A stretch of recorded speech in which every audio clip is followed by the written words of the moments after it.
I miss you અ લોટ. હું બરાબર બોલી ને બેટા?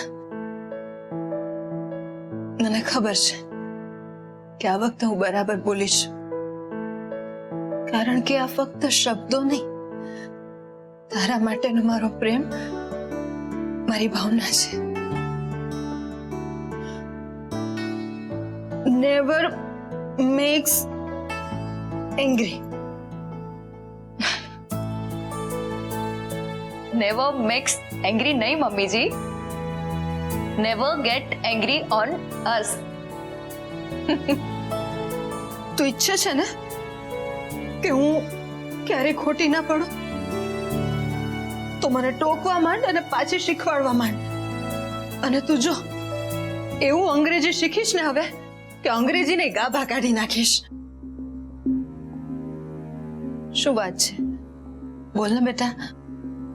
અને મેં કહ્યું એમ આજ પછી પાછા જવાનું તો વિચારતી પણ નહીં. બેટા, પૃથ્વી જેમ દિવસ રાત સતત એક જ ઝડપે પોતાની ધરીની આસપાસ ફર્યા કરે ને, એમ લગ્ન જીવનમાં પણ દરેક માણસે પોતાની અપેક્ષાની ધરીને ધ્યાનમાં રાખીને એને ટકાવવાની મહેનત કરવાની હોય છે. અને દીકરા, લગ્ન જીવનમાં સ્વીકાર અસ્વીકાર, ગમો અણગમો, પસંદ ના પસંદ, આ બધું સમજતા વાર લાગે, આ બધું સેટ થતા વાર લાગે. અને ક્યારેક ક્યારેક તો લગ્ન જીવનમાં વર્ષોના વર્ષ લાગી જાય એકબીજાને સમજતા.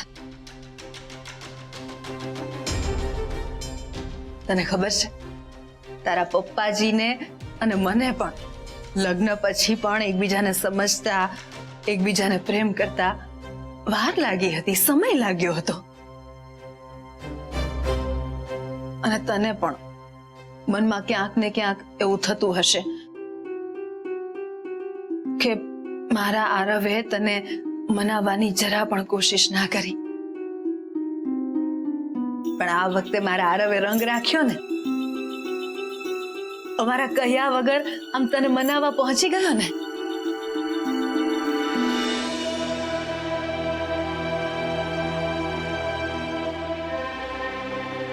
આમ શું જુએ છે? મેં આરવને પહેલેથી ચોખ્ખું કહી દીધું હતું કે તું સોનુને આમ ધાક ધમકીથી કે પરાણે લઈ આવીશ ને એ મને માન્ય નહીં રહે.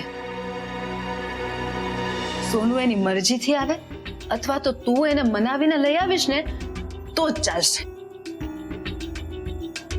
તને શું લાગે છે, મેં તને આમ પૂજા માટે આવવાનું કહ્યું હોત તો તું ના આવત, ના થોડી પાડત?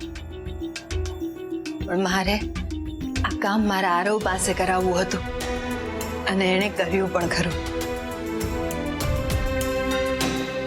અને હું તો માતાજીને એ જ પ્રાર્થના કરું છું કે મારા આરવ અને સોનુની જોડીને સલામત રાખે.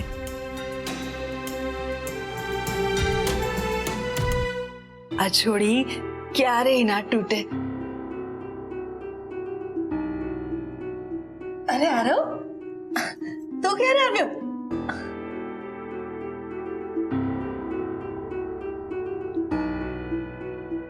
મમ્મીજી, જ્યારે તમે એમના વખાણ કરી રહ્યા હતા ને ત્યારે મારું શું કામ છે? બેટા, ઘરમાં પ્રસંગ હોય ત્યારે હજાર કામ હોય.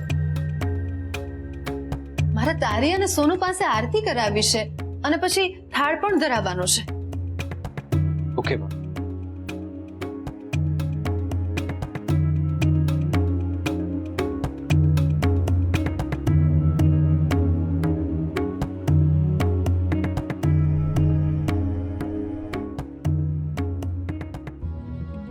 એમણે તમને ચોખ્ખું કહ્યું હતું ને કે માતાજીની સ્થાપના કરવાની છે એટલે મારે મારા ભાઈની ઘરેથી આવી જવું પડશે.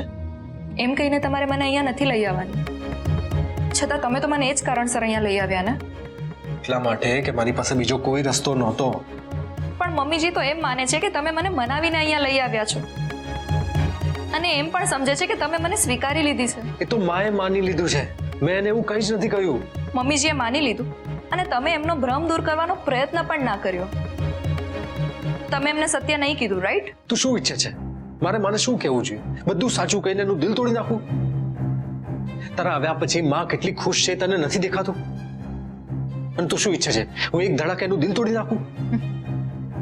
સત્ય સાંભળવાથી દિલ તૂટી જાય એ મારાથી વધારે કોણ સમજી શકે? જો આયશા, માનું દિલ રાખવા માટે, એની આકાંક્ષાઓ અને ઈચ્છાઓ પૂરી કરવા માટે મેં તને અહીંયા આવવાની રિક્વેસ્ટ કરી હતી. માત્ર પૂજા પૂરતું આવવા માટે રિક્વેસ્ટ કરી હતી, બરાબર? અને તમે એક્ઝેક્ટલી એ જ કર્યું જે કરવાની એમણે તમને ના પાડી હતી. આ ઘરની લક્ષ્મી જ્યારે રિસાઈને માવતર ચાલી ગઈ છે ત્યારે જગતજનની માવડીની ગમે તેટલી સેવા પૂજા કરી લઈએ એનો કોઈ અર્થ નથી. અને તારે કારણે રિસાઈને ગઈ છે એટલે તારે જ એને મનાવીને પાછી લાવવી પડશે. અને હા આરવ, જેમ મેં સોનુને પરાણે કે પછી માતાજીની સ્થાપનાનું બહાનું આપીને કે જવાબદારીઓનું ભાન કરાવીને બોલાવવાનું માંડી વાળ્યું છે, એમ તારે પણ એને માતાજીની સ્થાપનાનું બહાનું આપીને નથી લાવવાની, કે ના તો એને ધાક ધમકી આપીને લાવવાની છે. તારે એને મનાવવી પડશે આરવ. એના મનમાં ઉભા થયેલા પ્રશ્નોના જવાબ આપીને લાવીશ. પણ માં તું જાણે છે કે Now will you please try to understand? તને ખબર છે કે તારા ગયા પછી માં કેટલી તૂટી ગઈ હતી?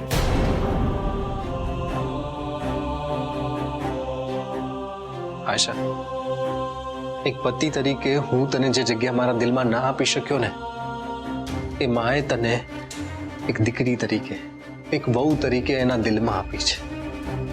તું ના હોય ને ત્યારે મારી પહાડ જેવી અડીખમમાં ભાંગી પડે છે. મેં એનું દુઃખ, એની પીડા જોઈ છે. તારી ગેરહાજરીમાં મેં એને એકલી પડી જતા જોઈ છે. તને ખબર છે, એને તો પ્રણ લઈ લીધો હતો કે મારી સોનુની હાજરી વગર હું દેવીમાની પધરામણી નહીં કરું. દેવીમાની સ્થાપનાનો જે નિયમ લાખો મુસીબતો છતાં પણ એને નહોતો તોડ્યો ને, એ તારા ન આવવાથી એ નિયમની સાથે મારી માં પણ તૂટી જાત.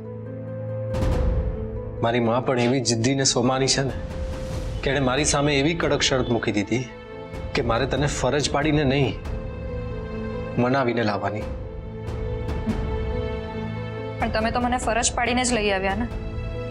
તો ફરજ ન પાડત તો શું કરત? ખોટું બોલીને તને લઈ આવું કે જે પ્રેમ મને આટલા વખતમાં નહોતો થયો એ રાતો રાત થઈ ગયો? મારી સામે તમે ખોટું ના બોલ્યા, પણ મમ્મીજીની સામે તો તમે ખોટું જ બોલ્યા ને. એ એટલા માટે કે મારે મારી માને તૂટવા નહોતી દેવી. જો આયશા, મને ભલે તારા માટે પ્રેમ ના હોય, પણ મને તારા ઉપર ટ્રસ્ટ છે અને શ્રદ્ધા છે. મારાથી મારા માની પીડા સહન ન થઈ ને ત્યારે મારે તને વિડીયો કોલ કરવો પડ્યો. સોરી આયશા, તને આટલી મોડી રાત્રે ફોન કરું છું, પણ આપણી વાત થવી જરૂરી છે. જો આયશા, મને ખબર છે કે મેં તને બહુ હર્ટ કરી છે અને હું તારું ડિસિઝન બદલવા માટે મજબૂર નહીં કરું, પણ મારે તને એક રિક્વેસ્ટ કરવી છે. શેની રિક્વેસ્ટ? ચૈત્ર નવરાત્રી માટે આપણા ઘરમાં દેવી માની સ્થાપના કરવાની છે અને માં જીદ લઈને બેઠી છે કે જો માળીની સ્થાપના કરવા માટે આયશા નહીં આવે ને તો એ માળીની સ્થાપનાનો વિચાર પણ માંડી વાળશે. વોટ? હા આયશા, એટલે જો તું કાલે ઘરે નહીં આવે ને તો ઘરે બધું વિખેરાઈ જશે અને માં અપસેટ થઈ જશે, એ અલગ. એટલે હું તને રિક્વેસ્ટ કરું છું કે પ્લીઝ તું માતાજીની સ્થાપના કરવા માટે આવીશ ને. આરો, મેં તમને સિરિયસલી કહેલું કે આપણે કોઈને કોઈ ડિસિઝન લેવું જ પડશે, અને અત્યારે તમે મને પાછા ઘરે આવવા માટે કહો છો. જો આયશા, હું તને તારું ડિસિઝન બદલવા માટે નથી કહી રહ્યો. હું તને ખાલી એટલી રિક્વેસ્ટ કરી રહ્યો છું કે નવરાત્રી પૂરતી તું આવી જા, પછી તારે જે કરવું એ કરજે. પ્લીઝ આયશા, મારા માટે નહીં પણ મા માટે આવી જા. ઓકે, હું આવીશ, પણ માત્ર માતાજીની સ્થાપના કરવા માટે જ આવીશ. Thank you Ayesha, thank you very much. આપણે એક કામ કરશું આયશા, આપણે છે ને માને સરપ્રાઈઝ આપીશું. હું તને વહેલી સવારે લેવા આવી જઈશ, પછી આપણે ઢોલ નગારા સાથે માતાજીની મૂર્તિ લઈને આવીશું. ઓકે.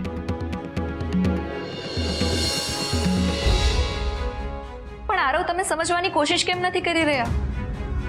હું માતાજીની મૂર્તિ લાવી એના લીધે મમ્મીજી એમ સમજવા લાગ્યા છે કે તમે મને મનાવીને અહીં લાવ્યા છો. હું અહીં આવી એનો અર્થ મમ્મીજીએ એવો કાઢ્યો છે કે આપણી વચ્ચે હવે કોઈ જ ખટરાગ નથી, બધું પતી ગયું છે. એ માનતી હોય તો માનવા દે ને. એ આવા સુખદ બ્રહ્મમાં રહેતી હોય તો તને વાંધો શું છે? મમ્મીજી ખુશ છે, પણ મારી ખુશી, મારા સ્વાભિમાનનું શું?